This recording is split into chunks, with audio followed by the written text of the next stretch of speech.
అందరికీ నమస్కారం.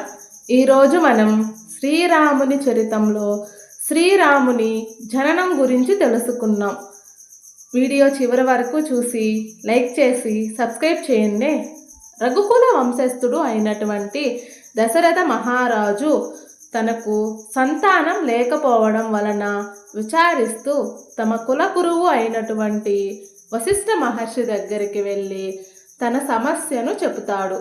వశిష్ఠ మహర్షి, మీరు ఆందోళన పడకండి మహారాజా, త్వరలో మీకు 4 కుమారులు జన్మిస్తారు.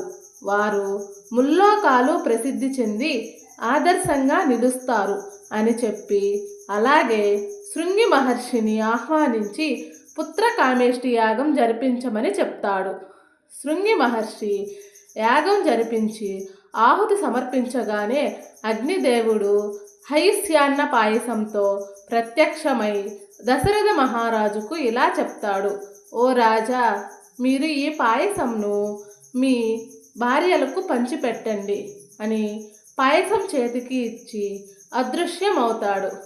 దశరథ మహారాజు తన 3 భార్యలు అయినటువంటి కౌసల్య, కైకేయి, సౌమిత్రులను పిలిచి పాయసం 2 భాగాలుగా చేసి ఒక భాగం కౌసల్యాదేవికి ఇస్తాడు.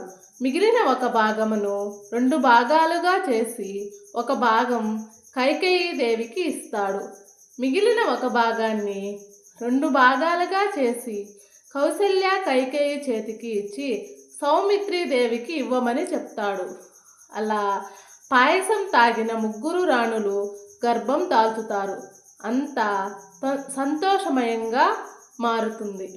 కొంతకాలం గడిచిన తర్వాత ఒక పవిత్రమైన చైత్ర శుద్ధ నవమి తిథి నాడు మధ్యాహ్నం సమయంలో శ్రీరాముడు లోక కళ్యాణార్థమై శ్రీరామచంద్రుడు జన్మిస్తాడు.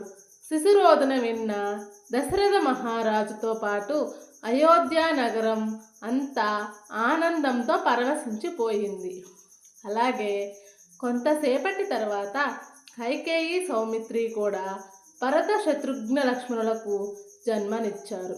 ఈ విధంగా శ్రీరాముని జననం జరిగింది. జై శ్రీరామ్.